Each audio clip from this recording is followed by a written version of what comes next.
আসসালামু আলাইকুম রহমতুল্লাহ। পরাণবন্ধী নামটা অনেক সুন্দর। পরাণবন্ধী মানে আমাদের অন্তরটা যেখানে গেলে বন্দী হয়ে যায়। হ্যাঁ, ডক্টর শামসুল আরেফিন ভাই ওনার আরেকটা কাজ চলে আসছে সন্দীপন প্রকাশন থেকে, এটা প্রকাশিত হয়েছে। মূলত এটা হচ্ছে গিয়ে উমরাহ এর যে অভিজ্ঞতাটা আছে সেখানে রওজা মোবারক, তারপর হচ্ছে গিয়ে কাবা ঘর এবং জিয়ারা যে সময়টা আছে ওখানে কোথাও যেখানে যে স্পটগুলোতে জিয়ারা করা হয় সেই বিষয়গুলোকে উনি তার স্টাইলে বর্ণনা করেছেন। হ্যাঁ, এখানে কিছু ইনফরমেশন খুব সুন্দর করে দেওয়া হয়েছে। আমি পড়িনি, আমি জাস্ট এই অল্প কিছু পড়ছি, এটুকুর ভিতরে আলহামদুলিল্লাহ অনেক কিছু চলে আসছে। বাট মূল বিষয়টা হচ্ছে কি, এটা হচ্ছে গিয়ে ওমরা যে একটা অনুভূতি আছে সেই অনুভূতিটাকে তিনি খুব সুন্দর করে নিয়ে আসছেন। হ্যাঁ, আপনারা কারা এটা পড়ছেন অবশ্যই আমাকে জানাবেন। এটা মনে হয় আমি উমরা যখন গেলাম তারা আগে যদি আসতো খুব ভালো হইতো, কেননা এই জিনিসটা আমার খুব দরকার ছিল। ঠিক আছে, এটা হচ্ছে গিয়ে রিয়াজুল জান্নাতে যে খুঁটি, আমি গিয়ে মানে খুঁজতেছিলাম যে কোন খুঁটি কোনটা। ঠিক আছে, এটা হচ্ছে গিয়ে ওই যে তবার খুঁটি যেটা আছে, হ্যাঁ, এটা হচ্ছে গিয়ে মা আয়েশার খুঁটি। তো এরকম বিষয়গুলো, ঠিক আছে, এই জিনিসটা এই কনসেপ্টটা দেখলে অটোমেটিক মাথায় চলে আসে, ওকে ফাইন আমি এখান দিয়ে গেছি। তারপর এখান থেকে যে প্রবেশ করছি তখন বুঝিনি ভাই কোথেকে প্রবেশ করেছি, এখন জানতে পারলাম এ হচ্ছে ঘটনা। হ্যাঁ, এটা হচ্ছে গিয়ে আলী এবং ফাতিমা রাদিয়াল্লাহু আনহুর ঘর ছিল এটা, ঠিক আছে, যেখান দিয়ে আমরা প্রবেশ করলাম। যাই হোক, এই হচ্ছে বিষয় এবং অনেক সচিত্র কাজ আছে।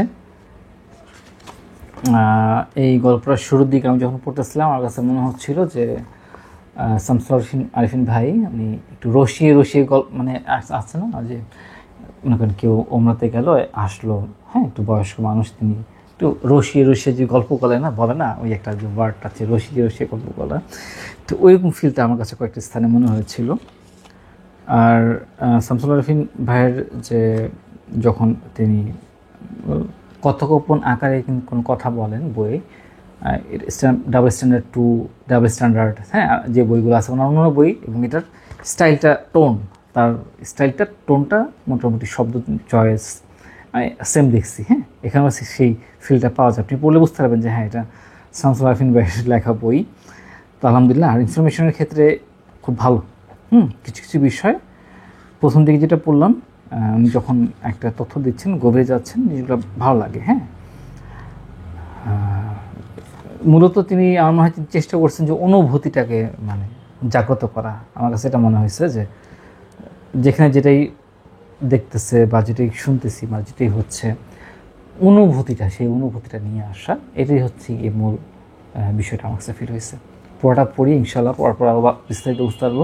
আপনারা কারা পড়েছেন বলেন, বা যতটুকু পড়েছি আমার মানে পড়াটা বাকিটুকু পড়ার প্রতি আগ্রহ জাগছে। এর বই ক্ষেত্রে একটা জিনিস আমি খেয়াল করলাম, এই বইটা আমি দ্রুত পড়তে গেছিলাম, আমার দ্রুত পড়ার অভ্যাস। দ্রুত পড়তে গিয়ে আমার ভালো লাগেনি, মনে হচ্ছিল কী লিখছে এরকম কেন।